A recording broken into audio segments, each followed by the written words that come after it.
This is Nicholas Ibarra, 86 today in Los Angeles. Beautiful day through the LA Basin.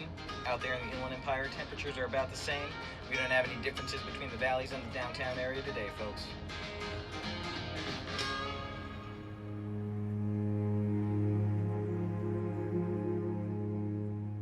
We went to LACMA. We walked through many exhibits at LACMA. It's a very large museum.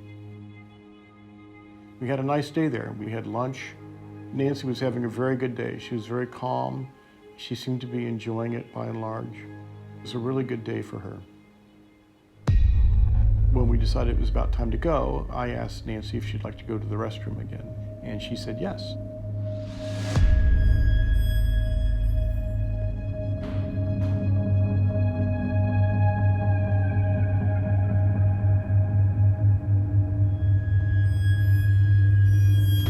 And I was going to pop into the men's room real quick, but the men's room was downstairs, so I ran downstairs, went to the bathroom, came back up. Waited for a little bit for Nancy, and she didn't come out. And I said, okay, that's a little unusual. She's pretty fast. I went and looked around a little bit for her and didn't see her. Then I went back to where my sister was.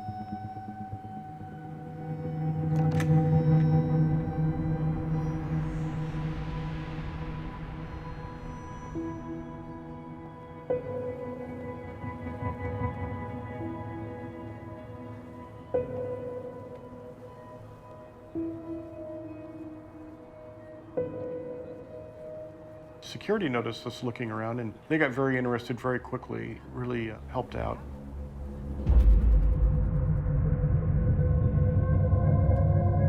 We looked all over the place, and after a while, you come to the conclusion, well, she's not actually at the museum. Found out later on that she left the museum like immediately after going to the bathroom. Police put up a helicopter pretty quickly, looking for her. 5 George K. 5 George K.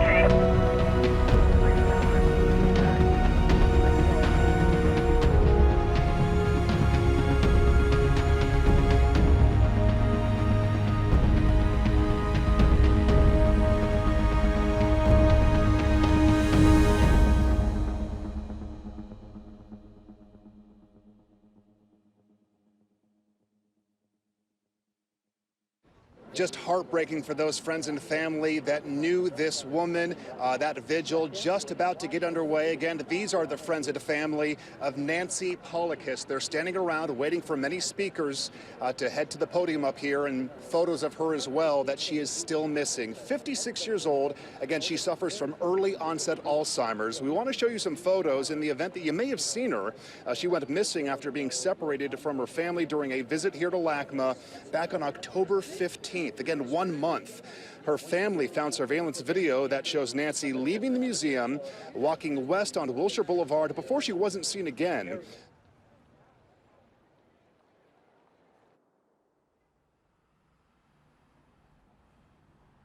So when Nancy, the day she went missing, all of this was under a lot of construction. There was a big hole right there because they were making the new subway line.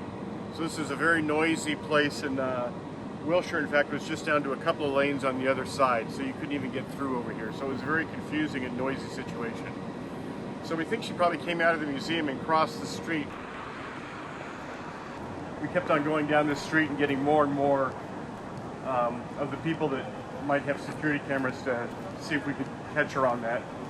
And 62221 building were very kind, and there's 2 cameras on either corner of that building, and we actually have some pretty good video coverage of her getting picked up like right about here and then walking all the way down to this next corner.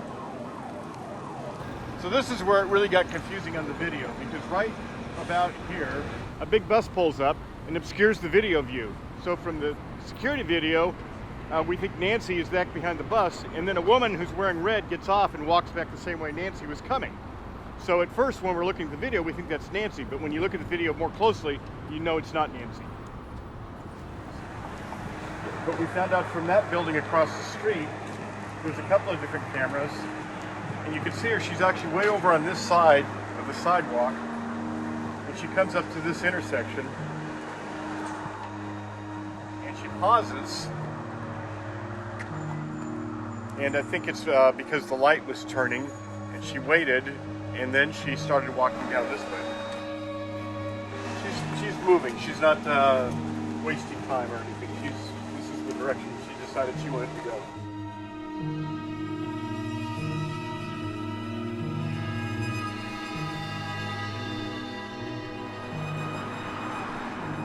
And then you lose sight of her. And that's the last. That's it. That's the last thing. That's the last image I have of Nancy. The last image I have of my wife was right here at about 3:15 Saturday, October 15th, 2016. It's interesting, by the way, that if you look at this neighborhood, it doesn't look completely different. All these houses and everything right off Wilshire, it doesn't really look that different from our neighborhood we live in. So I kind of wondered if she maybe went down this next street and looked down that block and maybe got confused or something. But the neighborhood here, these people were very, very kind and really put a lot of effort into helping us find Nancy. Several people volunteered. Complete strangers volunteered to help us and stuff, and so we never got any trace of her anywhere around here.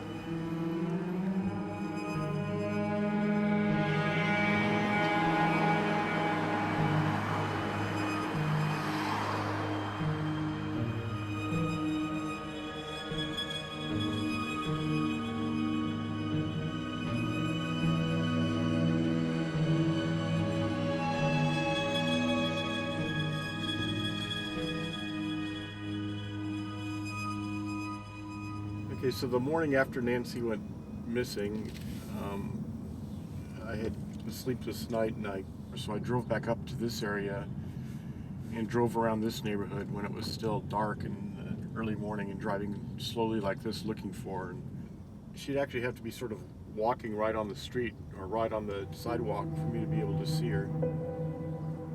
And we got hundreds of volunteers to show up in the first week, and we really canvassed this neighborhood, and we put flyers up all over the place.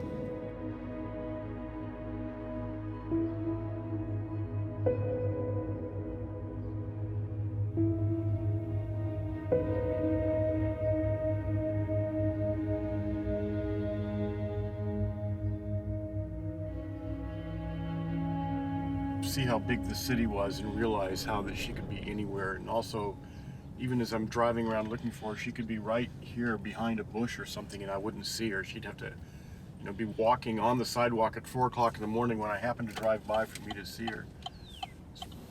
Nancy was a very good walker, so she could have been miles and miles away from this area by then.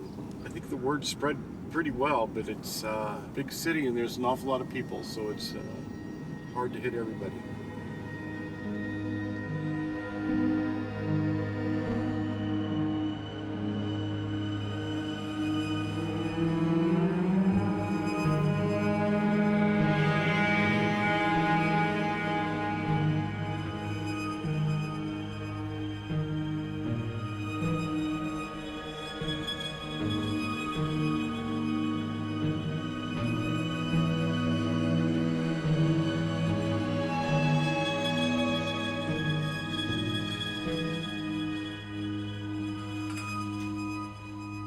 Welcome to 1537 Addison Road. This has been our house for 57 years. The outside is pretty much the way it was when we bought it in 1961. Nancy grew up here, was 9 months old when we first moved in, and of course she was here her entire life, going to school in the neighborhood schools that are within a mile or two of here. So come on in. We'll show you around. Again, not much has changed here. The decor has changed to some extent. The furniture has been replaced several times. Recovered and redone. the grandfather clock is 90 years old.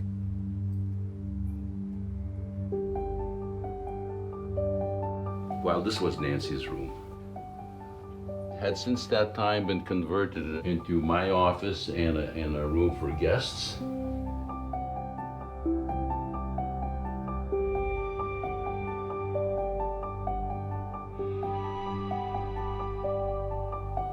We immigrated from Germany, but we got to Germany from Lithuania and during the war. The big war, not the little wars. This is material that we go out to look for Nancy. So, for example, we have maps, and we have Spanish flyers, Tagalog for the Filipino people that we meet, Korean. More than enough flyers for English. Small cards that we pass out. It's easy enough to give away 100 cards. It's hard to give away 100 flyers. Since Nancy has disappeared, we and our friends all together have gone to more than 1,000 different nursing homes looking for Nancy. Tomorrow we will add a small number to that total. We're just going to go to 3 places. But we older folk, shouldn't use the word OLD. We grown-ups get tired more easily. So, Lots of time on the road and chatting with grouchy nurses. Grouchy nurses, sometimes they're grouchy, sometimes they're nice. she used to have a vegetable Out garden. the side there. Nancy had a pet rabbit there for a long time. For about 6 years. And we always had a cat also.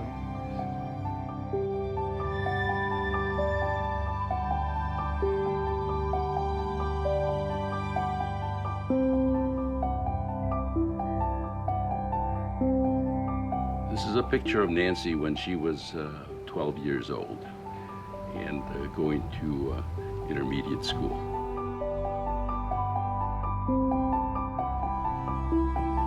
When Nancy was an only child, she was a bit precocious. I taught her how to read when she was 2 years old. And when she got to kindergarten and could read at a 2nd grade level, the teacher was not amused. What are you doing pushing this child?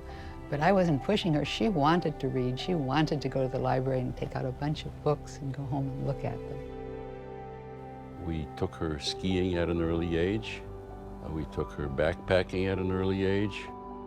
She went with us on extensive backpacking trips throughout the Sierra Nevada, climbed various mountains together, and had just a delightful childhood.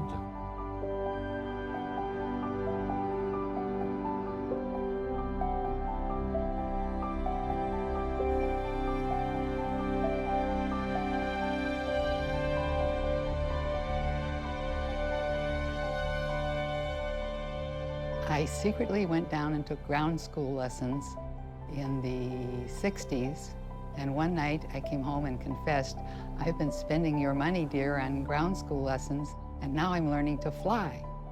And little Nancy, age 6, said, oh boy, Dad, when I grow up, may I have a flying license? And as you will say to a child, he says, sure you can. 10 years passed by and she says, well, here I am, ready to take my flying lessons. So Dad had to cough up the money for her to get a flying license. And we would take mother and daughter trips on her spring breaks from college. We went to New Mexico and Texas and places like that. It was the light of my life, doing that with her. So then there was high school, and she graduated at the top of her class. And then there was the University of California at Davis, where she won the University Medal, which is the best all-around student. And then she got a National Science Foundation Fellowship to go to graduate school. She tried Stanford. She didn't like it at Stanford.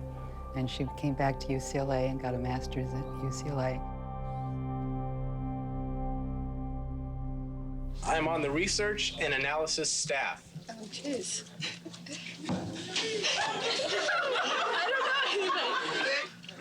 I have a goatee and wear glasses. Larry Johnson. Correct. You can see the ocean if you climb up on the roof. And I won't let him climb on the roof anymore now that he's a grown-up.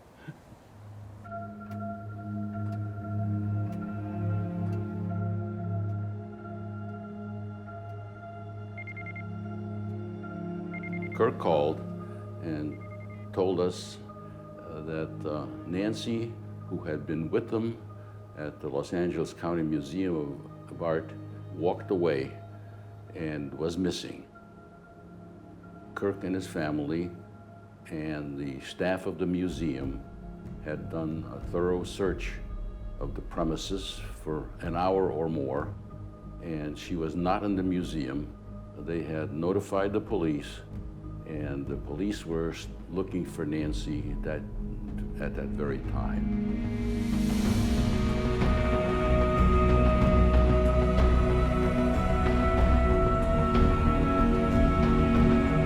Well, I was, of course, shocked, but I was uncertain as to what to do next because Kirk already had alerted the police.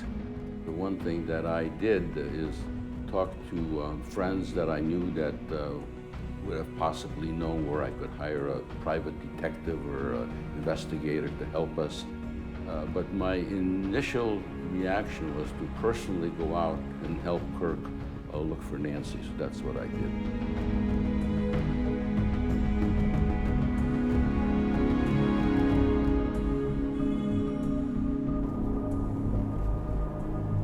Please turn right in a quarter of a mile. Get off onto surface streets for a while, and then get back onto a freeway.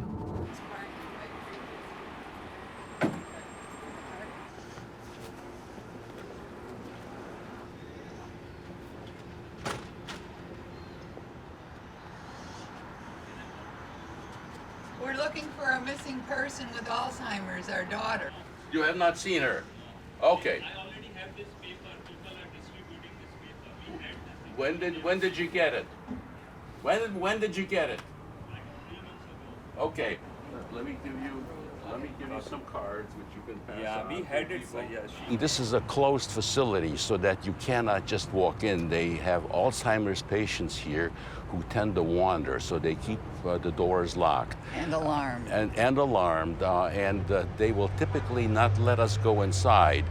Other places we have had occasions where people have invited us in and literally showed us all of their patients, and then we're pretty sure through visual identification that Nancy is not there. There was no thought at all that this was going to be a long-term problem. We thought she would turn up within the next day or so, and we would all be very relieved. But that didn't come to pass. The days grew into weeks, grew into months, and now years. And still there is no sign of her, and not even a good clue as to what she did.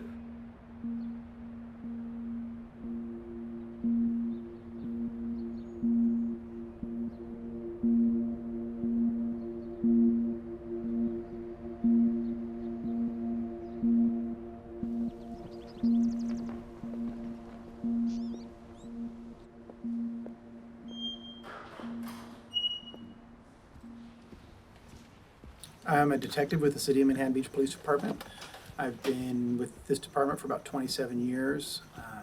Of that time, I spent about 15 years as a detective for anything from a domestic violence case to a robbery, assaults, restraining order violations, and missing persons cases also fall under my desk. Okay, this is the public side of it. You can see, these are missing person cases from all over the country. You can organize them by state. 517 missing person cases in Los Angeles County alone. There's Nancy's case. Picture, clothing, accessories. These are things that the public can get to, combined with unidentified persons and unclaimed persons. And there's people out there who try to match these things up that are just... When Kirk, her husband, called the police, the LAPD responded. They conducted as much of a search as they could. Their missing persons unit initially handled the investigation, but realistically by that evening, the next morning, there was no other follow-up for them to do. In California, the general rule is that the case then goes back to the agency from which the missing person resided. So Nancy's a Manhattan Beach resident, so about 3 days later, I was assigned the case. The challenge for us at Manhattan Beach is she went missing in Los Angeles, not Manhattan Beach. So what we're trying to do is go back to that day, right? What calls for service did police agencies in the surrounding areas received for, let's say, 24, 48 hours after that. A woman was refusing to leave someone's yard, possible homeless. Okay, we got a woman. She's refusing to leave a yard, which kind of is vague. We don't know what that means. But that's what we're talking about, right? There's a bunch of burglary calls, and there's the shoplifting, there's all these other calls that we don't care about that, but we're looking for something unusual that fits our case. We researched that call some more, and it turns out the race didn't match and the age didn't match, and the person was talking. So, boom, cleared her. Culver City helped us out. They came across a Culver City Fire Department. Now, Culver City is quite a bit west of where Nancy went missing, but we're trying to expand the area, right? And there was a homeless lady sleeping in the lobby of a building. So we researched that. Turns out it wasn't her. We got another LAPD call out of Rampart Division, which is quite a bit north, closer to downtown LA, and that was a homeless woman wearing a red floral shirt, which is exactly what Nancy was wearing. Was acting strange. It sounded really interesting.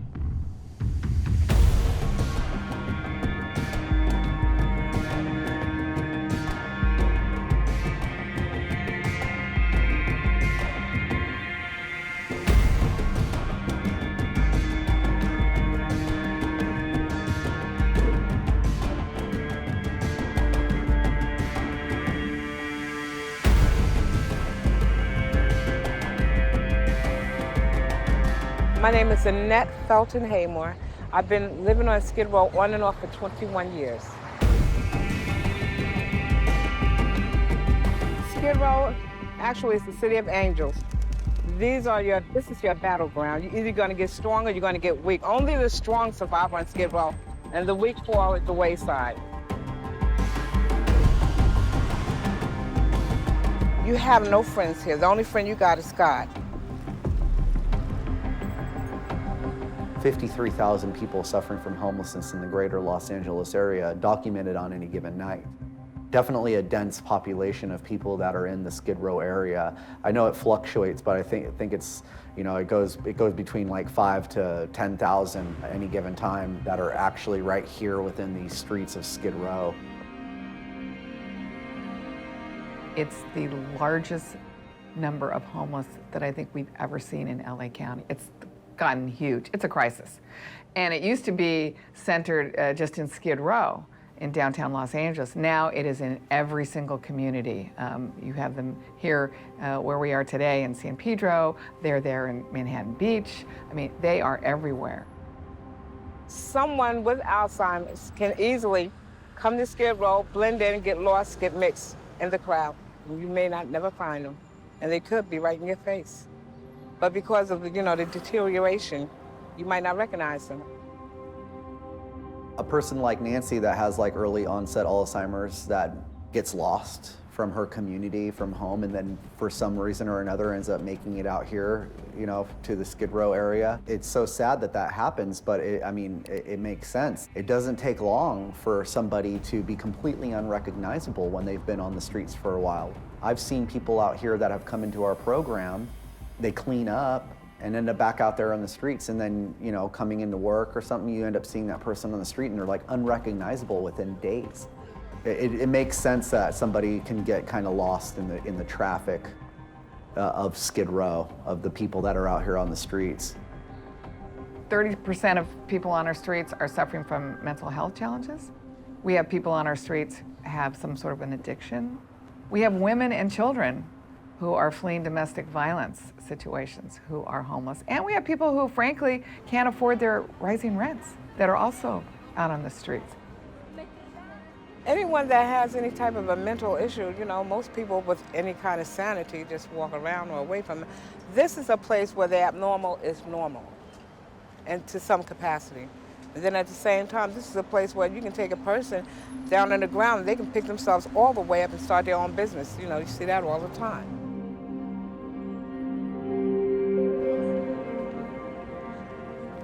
But we did the investigation, turns out no. She was somebody who had mental illness and some narcotics problems, and it wasn't Nancy. So those are the things we've brought up. We're almost done with that, going to the agencies to look around. Right, let's go back to the beginning and reevaluate all of the steps and evidence that we did. So other than that, we don't have a whole lot to go on.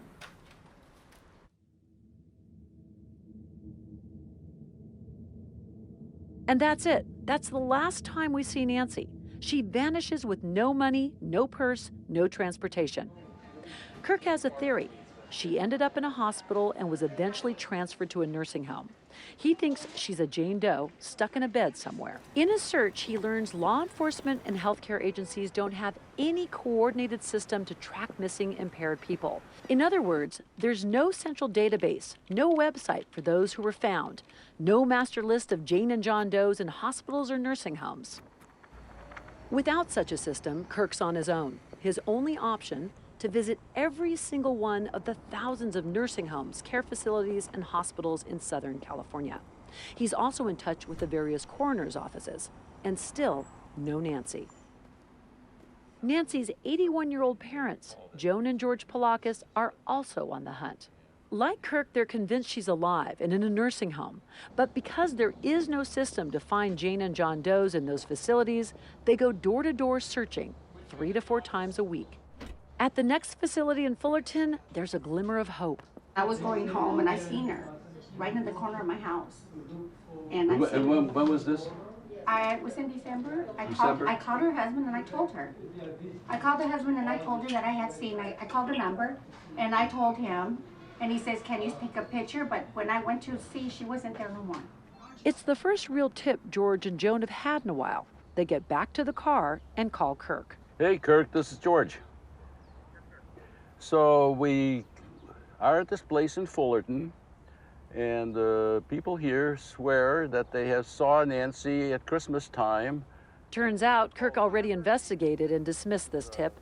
So it's another day of asking, where's Nancy? Now, the statistics are daunting because the police tell us that there are 10 people in Los Angeles City are missing every day. 8 or 9 of them reappear within 48 hours, but the others are not to be found.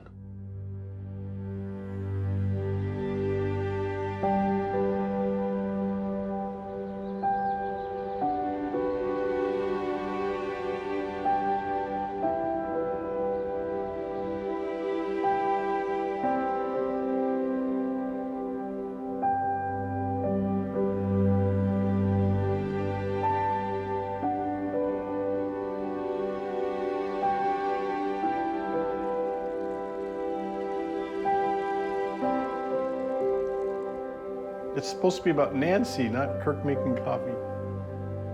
I finished college, got a bachelor's degree at Colorado, and I looked around for a job, and a firm out here in Redondo Beach called TRW gave me an offer, and I moved out here. And so my first day at work, I met a summer intern. She was getting her degree at UC Davis, and it was Nancy, and that's when we met. Many years later, we started dating. We knew each other for quite some time before we started dating. Where she was in the same working group as Kirk, and they were friends for a while. Nancy had a boyfriend, and he dumped her. And she went into a little tizzy fit saying, "I'm through with men. I don't want any more men in my life. I'll be just fine without any men, okay?"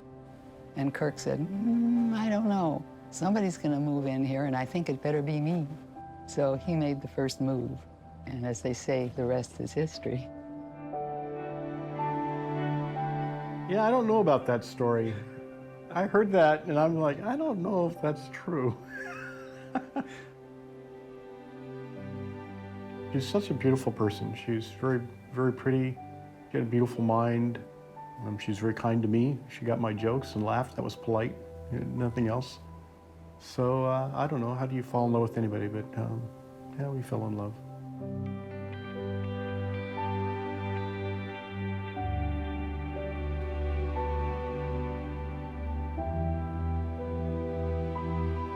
She really enjoyed animals. Her parents liked animals, and they gave her, as a yearly gift, a membership into a exotic feline rescue operations up in the desert, an adoption of one of the cats there. So this is her cat.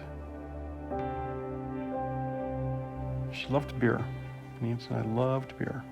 We drank a lot of beer.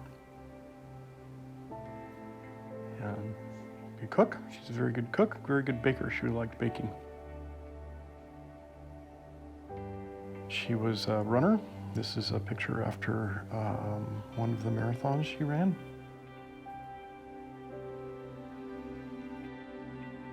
She was a friend. Nancy was a friend. And approve or amend my plans was kind of a thing. She was game for anything, and we had many adventures.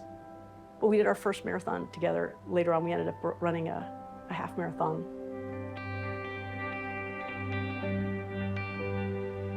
Sometimes she'd go with you doing what you wanted, but there were times that she says, hey, let's do this crazy thing. And you go, okay, what else could you say? She also loved music. Hey, let's go and watch this band. Let's go. Brother, it's a Australian band. They wear kilts and they have bagpipes, but it's a rock band. And here we are in our 30s and 40s doing this wacky stuff, but we're like, survived the mosh pit and Nine Inch Nails when some of the other people did not. She was wickedly smart, trained as an engineer, ran a software company, helped take her software company public.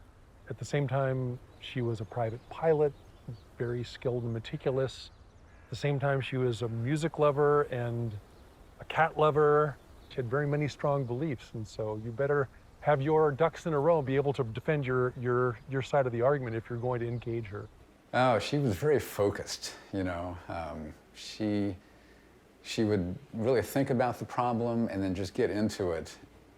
We had a club in the office, which was called Lunch Club. And it was like a bunch of people coming together and eating. And so she came to the office and told everybody how she was brewing her own beer at home, and she brought the beer. So here we're in this corporate office with somebody who just recently started and bringing beer and telling us how she does this at home. I mean, I was like, who does that? So it was really fun. The pressure in this type of software environment is high. There were a number of days where we'd have to get into the office at 5 o'clock in the morning on a Saturday for a testing event, and Nancy would always wear a silly hat or a goofy T-shirt. And Nancy gave a lot of leeway for people like me to have a little bit of fun at work. There were maybe a few lines where she said, you know, we can't go that far, but she was very open to having fun events at work. By the time Nancy was running the office, the company had exploded, and it was probably like over 200 people. So we went from a very small company to a big one, being led by Nancy.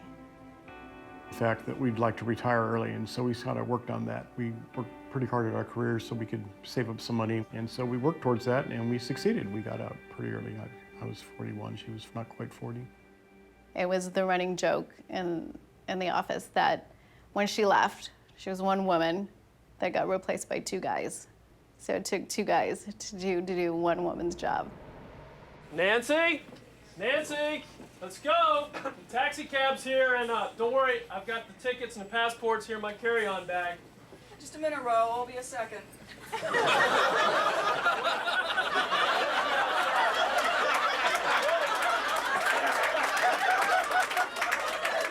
wait for you outside, Nancy. Well, this is it.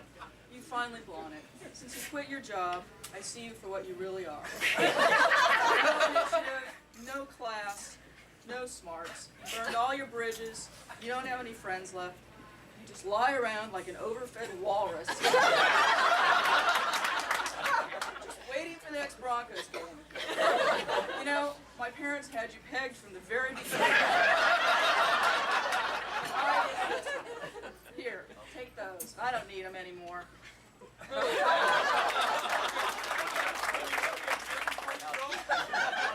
Moody.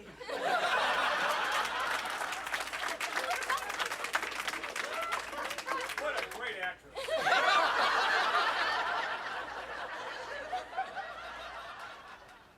Nancy started to behave a little bit differently, and it was, you know, the first thought you have is, oh, she has dementia. No, you think it might be something else. She would say things a little bit funny sometimes. She would substitute words. Instead of saying hour, she might say miles or something like that. And it's just very odd because she was so precise in everything. she actually did start to forget things. And I mean, we all do, but she didn't. I mean, Nancy never forgot anything. She was amazing that way. And our friends were noticing things as well. She was telling me a story that I was in, that we had had some adventure together, we had done something together, and she told it to me as if I was someone else. I think I was sitting next to her, and I noticed that during the entire book club, she didn't say anything. You know, when she came in, she said hi, you know, that was about it. And I asked him, I said, is there something going on with Nancy? And Kirk said, you're noticing that? He goes, somebody else mentioned that too. Went to get off of one freeway to get on the other. Nancy was sitting in the back seat and she said, hey, you're going on the wrong on-ramp. And I knew she knew how to do it. And Nancy just didn't do things like that. That was not a mistake Nancy would make. And then it happened again a few months later. And at the time I just thought, well, you know, maybe she didn't get enough sleep. I don't know. When we got the diagnosis, Nancy was still, you know, very high functioning. She could certainly understand what the diagnosis was. And so she was pretty devastated by that news. She really, and I was a basket case. So I couldn't believe the news. We took her out to lunch, and it was quite a shock because I hadn't seen her in a few months. And I didn't know that early onset was also rapid onset. It was so fast. It was some personality, but a lot of it was her ability to communicate. She'd never had problems communicating before, and suddenly she couldn't. It's like she couldn't find the words. Very quiet. She was incredibly dependent on Kirk. She was uncomfortable. I was sitting beside her and was helping. She knew that she wasn't functioning well and she was frustrated. And she turned to me in the moment and looked me in the eye and said, Matt, you're not helping.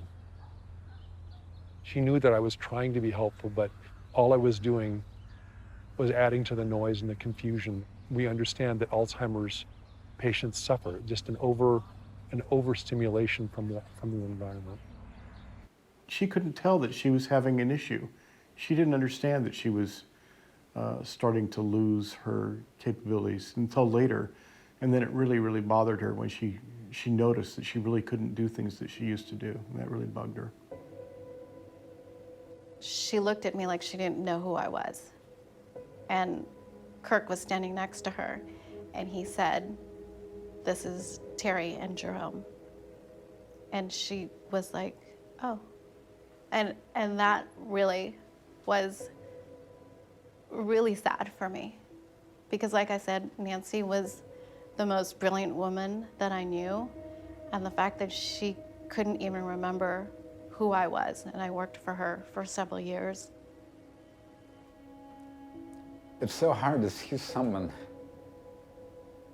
who's been so smart and so in control of their life, and then she couldn't even communicate. She came in, and I said, hi, Nancy, and she just kind of looked at me and then looked right past me and just kept walking. And it was like, does she not even know me? Just such a quick, abrupt change. That's the toughest thing for me. My friend is gone, and my friend has been gone for years. And it's hard for me to remember my friend and not the disease. It's really hard. I told myself lots of times that this is no longer Nancy. Sometimes to make myself feel better after she said something that I didn't like, you know, I just say, well, you know, that wasn't really Nancy speaking or something like that. But no, she was still Nancy.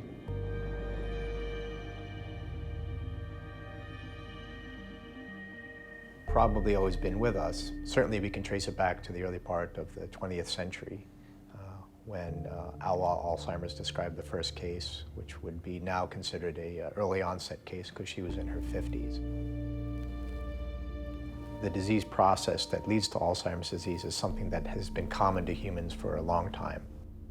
Now that people are living longer, we're seeing many, many more cases of it. So it's becoming more evident that there is this pathological process that can occur. Our brains are not indestructible and they're not meant to last forever. So eventually they're going to start to break down and degenerate.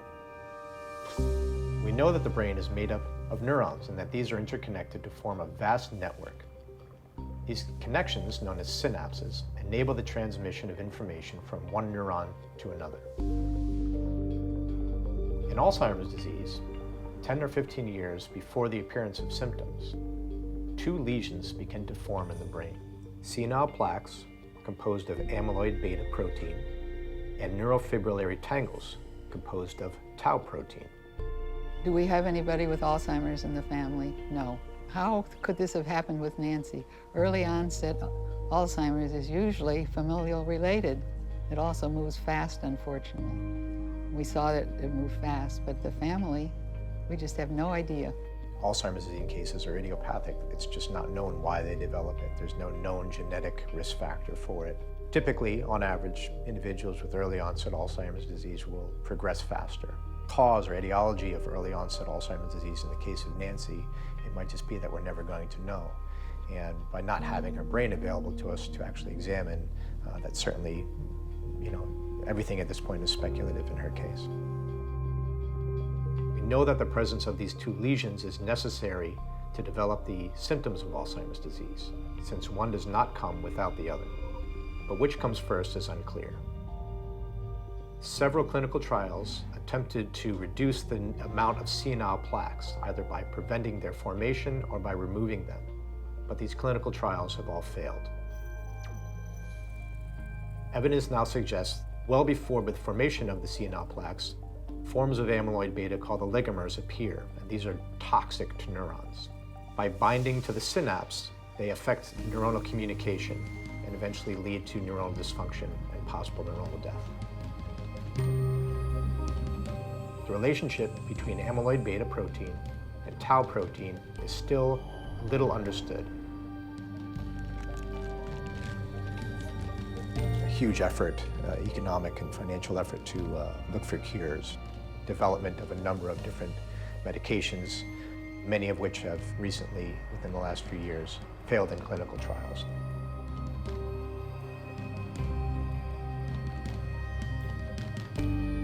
The prevalence of Alzheimer's is increasing. So within the United States, 5 million individuals currently have Alzheimer's disease, and that number is going to grow significantly over the next 40 years to about 13 or 14 million. Globally, estimates currently are about 50 million individuals with the disease. In the next 30 or 40 years, that number can almost triple as well. So it is a huge public health crisis. It is growing. It is a growing problem. Biggest risk factor for getting Alzheimer's or dementia is age, and our population is aging. That's true for California specifically, and it's true for the country at large. And so these numbers are only going to increase, which means it's even more essential that we find some kind of research breakthrough and effective treatment. Clearly, this is an epidemic, and the numbers are going to grow.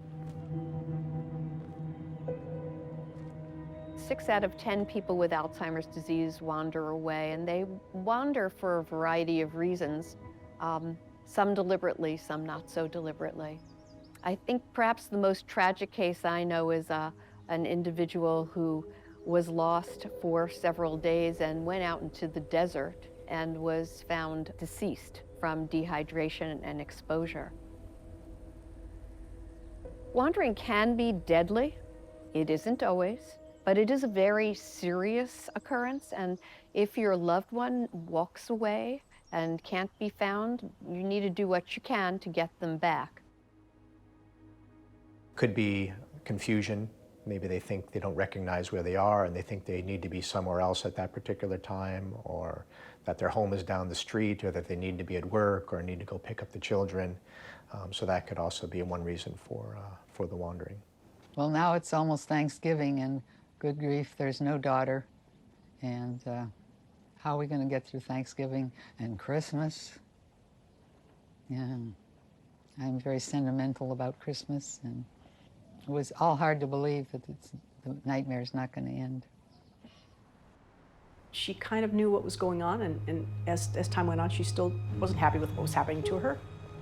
You know, part of me is like, well, maybe she just kept going. You know, maybe she just kept going along Wilshire and went right to the ocean and just kept going because she'd had enough of this.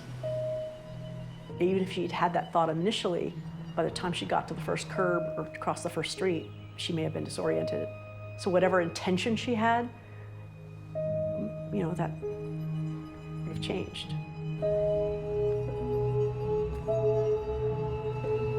It just can't be true. That can't happen.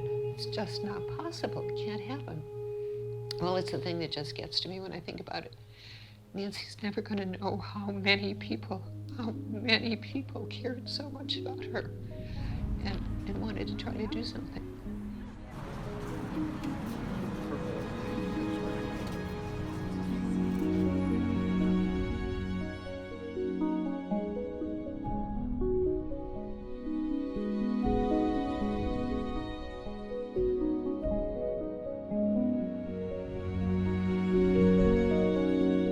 It's an unknown mystery that how can somebody in Los Angeles just disappear like that? And how could it be someone that I know? It's just not feasible, or at least not to me, how that happened and how that can happen. 60% of those with Alzheimer's will wander. We know about half of all the children with autism will wander. And we've heard that 177,000 number will double by 2030. So it's a big problem. We should do better in Los Angeles County helping those families who are experiencing this.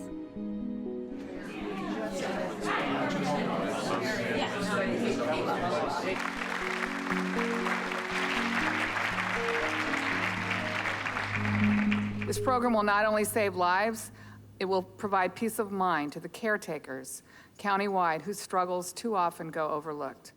By passing this motion, colleagues, I think we can send a powerful message to each of these caretakers, each family member out there, that they're not alone. Welcome. Go ahead, please. So I'm here because my wife, Nancy Paulikas, who suffers from early onset Alzheimer's, wandered away.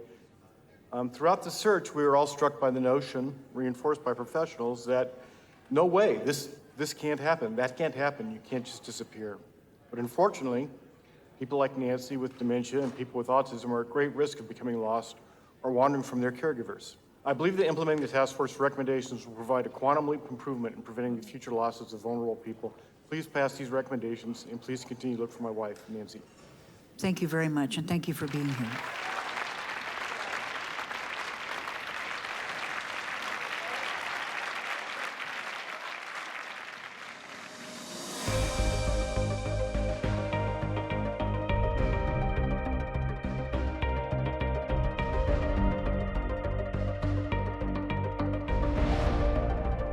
We launched the program called LA Found. Sort of a multifaceted program. It's a way to kind of wrap your arms around a family who's experiencing this. If your loved one is wearing one of these bracelets, it has a serial number trackable by radio frequency.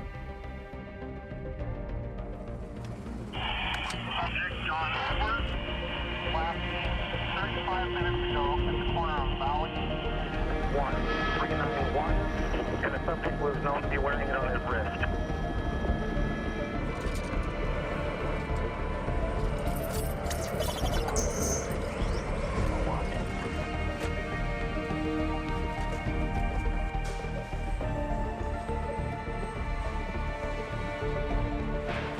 He's gonna be in here. I got the gain all the way down.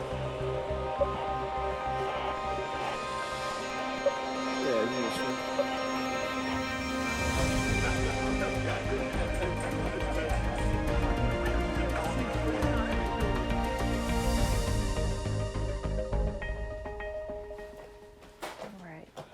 Bean, you want to read? Do you want to read, or do you want to play keyboards? My friend Buddy did those. I was home alone with the boys. My husband was staying with his family in Chicago at the time.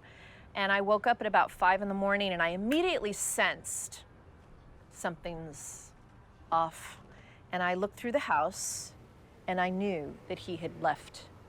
Get on the phone, call 911, run around, run up and down. She said, well, that does fit the description of a juvenile that we picked up. He's at a local hospital, but I'm not at liberty to tell you anything more.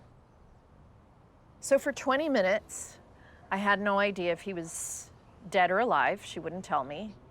2 officers came and pulled up. And at that point, because he had been found alone without any clothing on, had clearly been out for a while, they had to open up a case. He was a John Doe. When you open a case, I was under suspicion immediately, of course. Of course. Turned out the sergeant who was on call had a non-verbal autistic son. And that was the first time I cried. When he said, I know what you're feeling right now. I'd been completely together.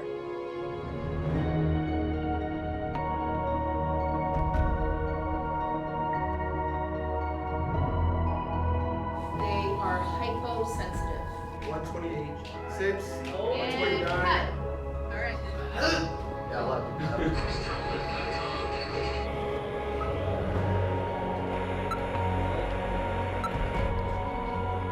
Now he has the Project Lifesaver bracelet, and that's a total game changer. You're gonna do your bracelet. We're gonna check it. Make sure that it's still working, okay? Put that on there and see the red light. That means that the battery is still working. This is available to everybody in LA County now. It's incredible, and it is because of Nancy. It's available to all children with autism and all people who are at risk for wandering, and that is a miracle.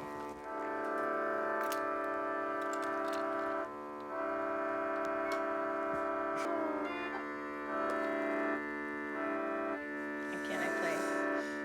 You don't let me play? I love you. Let's just say that whole incident happened today, and Nancy was a recipient who was wearing the LA Found bracelet. We would have been there within 10, 15 minutes. We've had a helicopter on scene, maybe even sooner than that. And once one of us, if one member of my team has that signal found, even if it's faint, they're so good with it that once I hear them report that they're starting to pick up a signal, I know we're going to find the person. Here we are, our first successful Project Lifesaver. We found this lady. What's her name? Kathy Person. And we're here, we're alive, and we're well. Paralleling the gold line. We're gonna get her something to eat, get her some good food.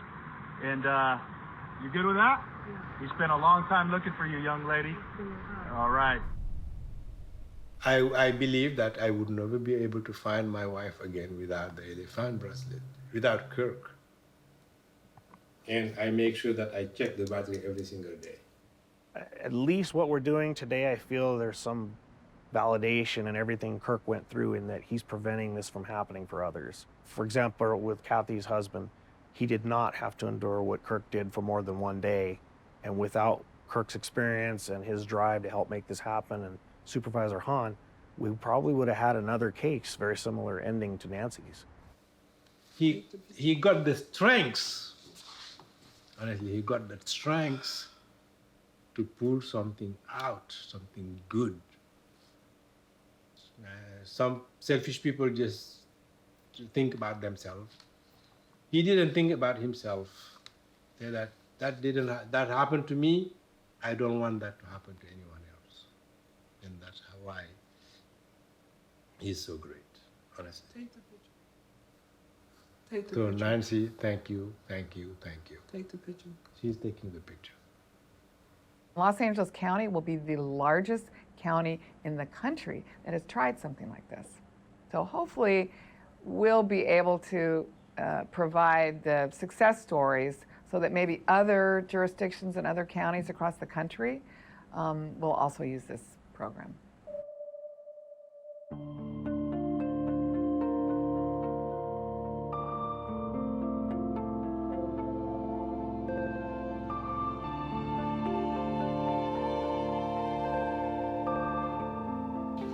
No, just thanks for covering this, and hopefully somebody out there will have some good information for us. Hiking the reward amount to $100,000, essentially to spur people to be extra vigilant for her, or maybe think, oh, you know, actually I think I might have run into her.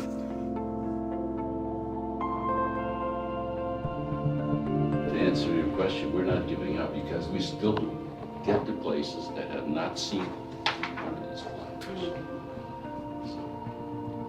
And all we need is one. What Nancy really brought to the forefront is something that we all knew, which is when people go missing in these situations, there are a lot of different agencies that either have primary responsibility or may have knowledge that other agencies don't have, and we kind of all just bump into each other. So there's not a whole lot of cohesion and organization and precision in terms of how all of these agencies function. We function in silos.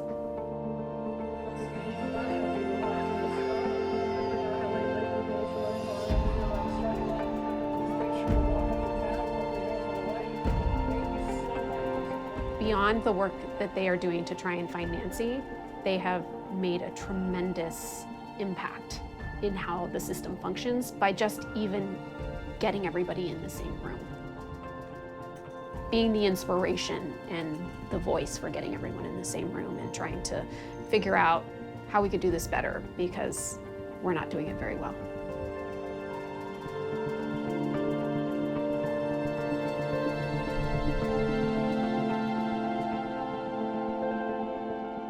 Where is she? Where could she be? Where's Nancy? So I'm thinking to myself, well, she can't care for herself. Someone's got to be caring for her, and nobody's going to do that out of the goodness of their heart forever.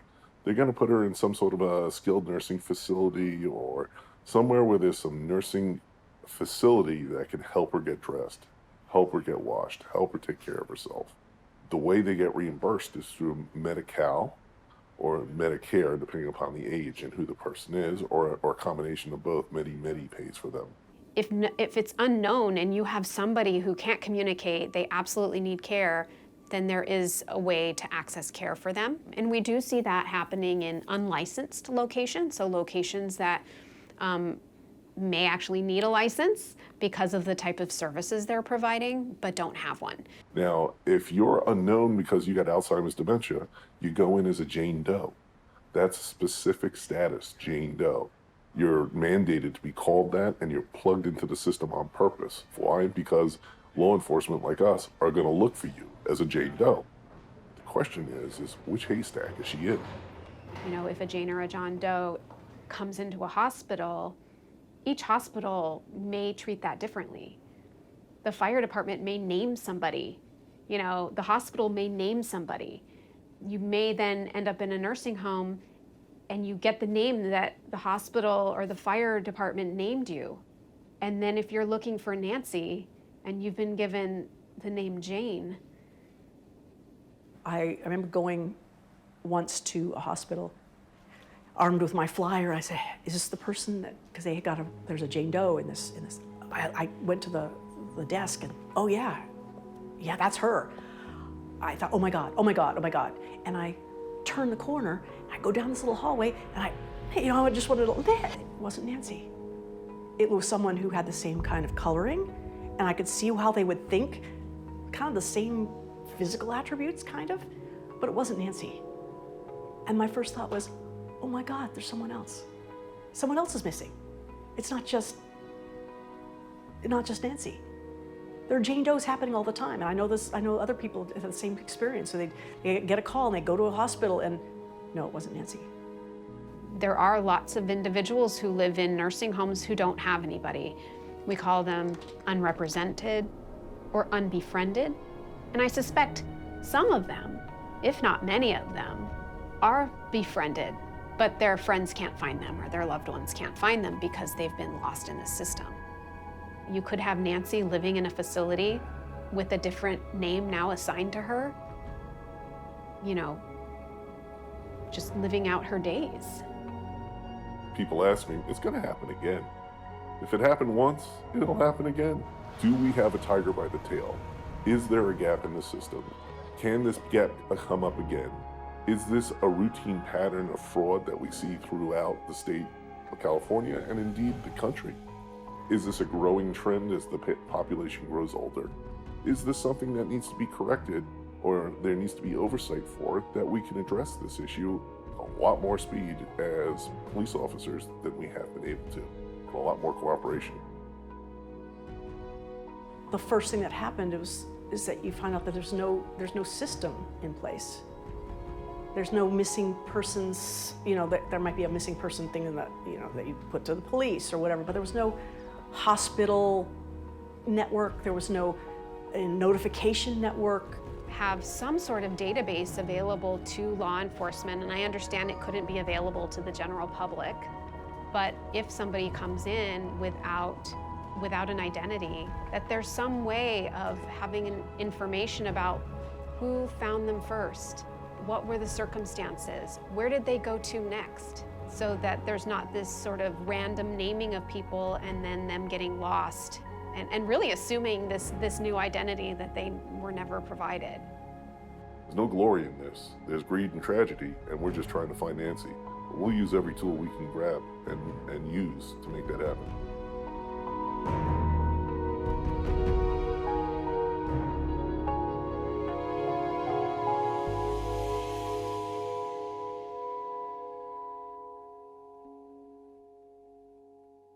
So we got a list of the facilities from the State Department of Health Services where someone that matches Nancy's basic demographics, age, gender, race, is receiving or has received benefits sometime during the time period that she went missing.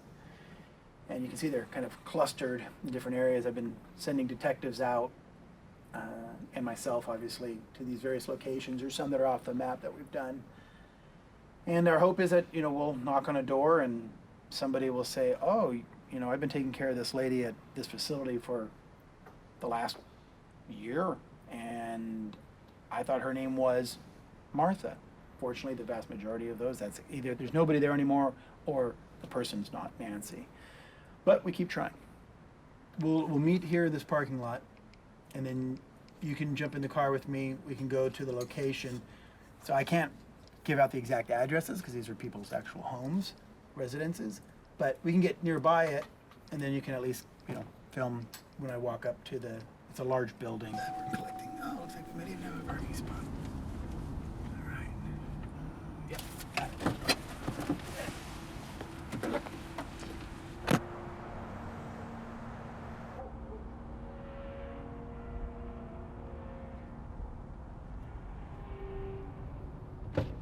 Yep, some barking dogs. The neighbor says it's a younger person that lives there.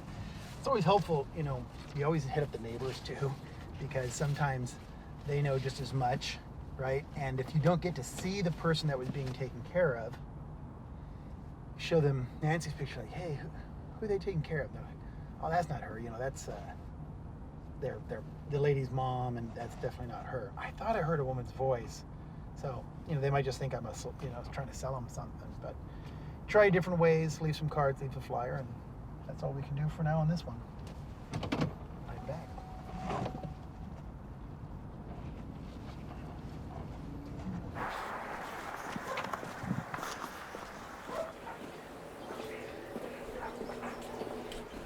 Hello. My wife is a missing person. Is this a board and care facility? Yeah, office is here. Oh, thank you. Yeah. Hello.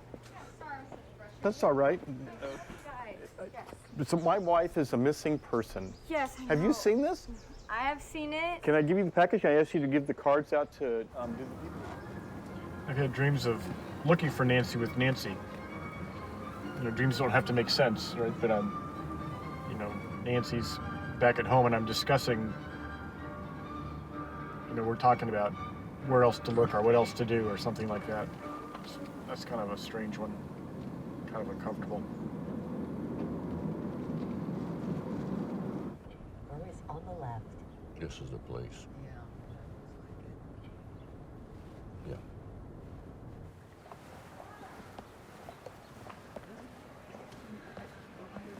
Oh, yeah. We're looking for the entrance, the main office.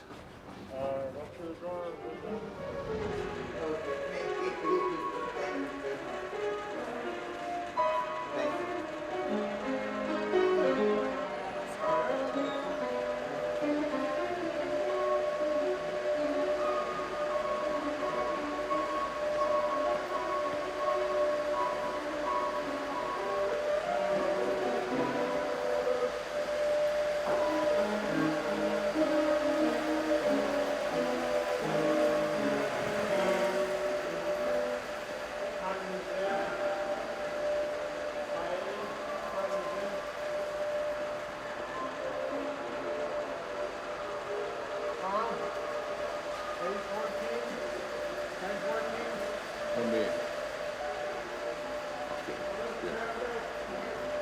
Good morning. We need to speak to someone in charge. We're looking for a missing person. Our daughter. Can we speak to a social worker, please? Oh, we don't have no social workers here. Well, who's? We have an administrator. Okay, let's speak to the administrator. Wound up here. We've gotten these. You've gotten these. Yeah. Okay. How long ago did you get these? Oh, it's been a while. Did you post them? Yeah, we posted them everywhere. Well, I brought you some new ones. Okay. And we have 4 languages. Wow. Tagalog, Spanish, Yeah. Korean. So nothing has come up. Nothing's come up I now. haven't even seen it on the news. Has it Well, been 2 years? yeah, it's 2 years now, and no. Anyway, that is better than one usually does, because a third of the people have heard of Nancy, have seen of Nancy, or have a flyer available.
Go hiking and stuff like that a lot. We went to a lot of parks. These brown signs are ubiquitous in the parks. If she saw a sign like this, she might have been attracted to it.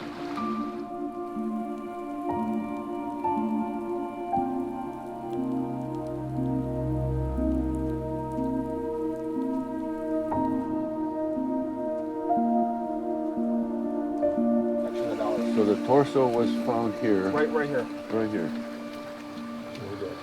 Who found it? It would basically what happened is this area years and years ago, over 20 years ago, they were going to renovate this area, the city, and they were going to build homes back here. So the city started putting in manhole covers and drains, and they're all located throughout these mountains right here. So then they decided not to do that, and all the grass and trees have grown over. Sure. So then when they found the torso, the city had put people back out, city workers back out here to try and relocate those manhole covers. So they were hiking through the mountains and trying to mark the manhole covers when they came across this. Nancy went missing on October 15th, and then 5 months later, approximately, a skull was found, or fragments of a skull were found. 18 months later is when they found the other remains in the canyon, and those were the remains which then apparently sped up the process of doing the DNA analysis. Then 3 months later, they were able to identify that it was Nancy, and that's when they contacted the detective. So it's pretty well, the process is pretty well documented in the coroner's report. We spent thousands of human hours and a lot of time and a lot of energy and a whole bunch of heart was spent over the 21 months it took from when her skull was first discovered to when it was finally identified. We cannot determine the cause of death, if there was foul play or as natural causes or accidental. There's absolutely no way at this time to find out because we're just dealing with the bones. What kind of big animals here? Coyotes? A lot of coyotes back in from here. I do firmly believe, based upon the location, is that the bones were obviously moved by animals. Mm-hmm. There's no doubt in my mind about that. Mm-hmm. Cause of death, I don't think anybody will ever know the exact cause of I death. got it. The first one is given us by the Alzheimer's folks, the experts, that said they'll generally walk in a straight line. So the first rule is go straight. And I added to that, don't break the law, because Nancy was a rule follower. So stop when the lights are red and cross at crosswalks. Rule number 2, If you can't go forward, turn right. And that gets her across Wilshire, and then she turns right on Wilshire. We know that. If you see one-story buildings and grass and yards, go there, because that's home. The rule just applies, keep going straight. That gets her the whole way up to Mulholland, it gets her across Mulholland, and that puts her at the end of the cul-de-sac on Coy Drive, just about the time that the sun is going down, and none of her rules apply. She can't go forward, she can't turn right or left. She probably sought cover. From that point, there's a lot of brush and there are trees, and if you go down into that ravine, you can probably go hide and find a place where you can go to sleep. It was going to get cold that night. It went down into the low 60s. She's dehydrated. We don't know what happened. We don't know how she got there. I'm giving you a theory with a very simple set of rules that could get her there on the same day, essentially before the sun went down on that day. And that's one hypothesis. It's one model that says she could have gotten there under her own power on the first day. I drove from LA, from the LACMA here, and yeah, I mean, it's doable. She's fit. You know, you got a middle-aged white woman walking along the street. I don't know that's going to generate a call, right? You know, she was certainly physically capable of doing it. Yeah, but it's a complicated route. Such a complicated route, and there's only a few roads that go across Mulholland. Yeah. All the other roads dead end somewhere, and they're windy little canyon roads, and that part is where it's really hard to buy. That she just made it walk all the way here to this obscure part. Highly unlikely. It sure leads one to wonder then what else happened.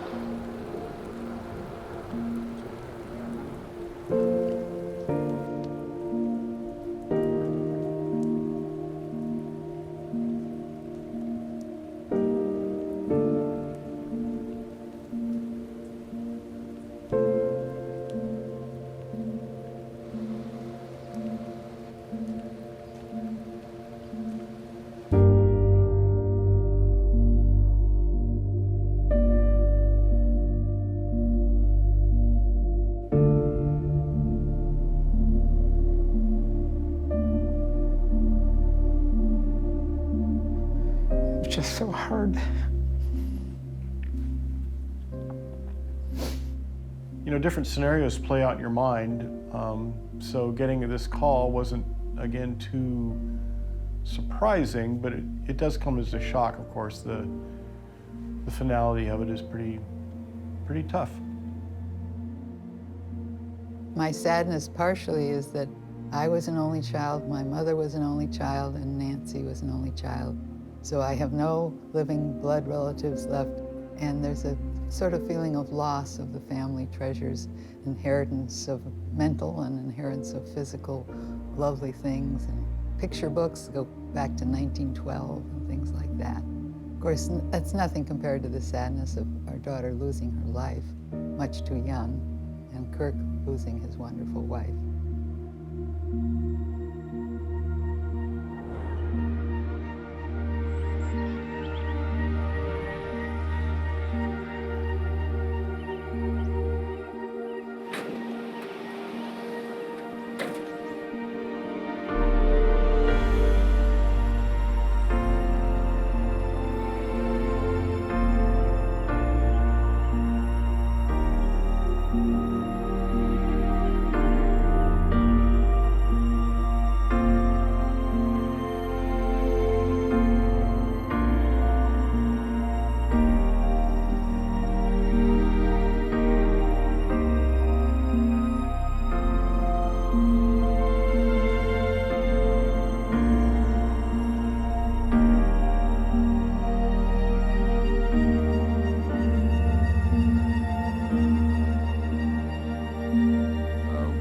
From one mystery like where is Nancy to what happened in the final day of her life. And it's not clear actually when the final day of her life was. I can understand why nobody found her. The question of why it took so long for the DNA to be identified is something that has to do more with the workload of the people doing the DNA analysis.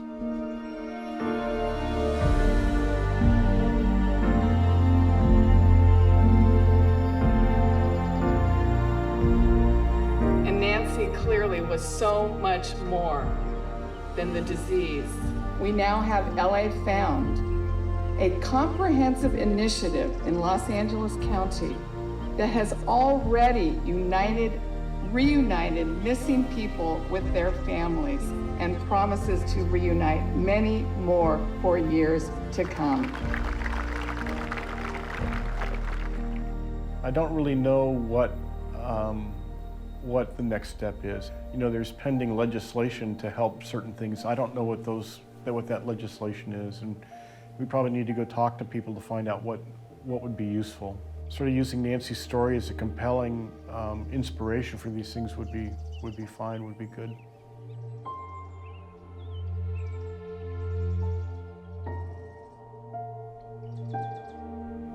How did she get from where she was last seen to Sherman Oaks in a very rough canyon, which is not very well traveled and surrounded by inhabited houses all around?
Dotted lines, they fade to black.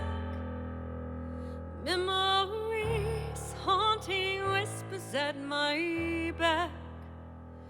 My mind like burning ember. Well, I could tell you more, but I'd forget to remember. I walk on, well, I walk on. I may be lost, but never really gone. I walk on, I walk on.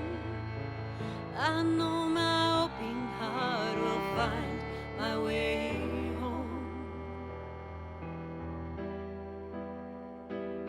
Well, that stranger in the mirror, she's never clear. It's like yesterday. Mindless days before. She was a high-flying dreamer. I feel, but I don't know her. Well, the mind is gone, but the heart's forever strong. Well, I walk on, I walk on. I may be lost, but never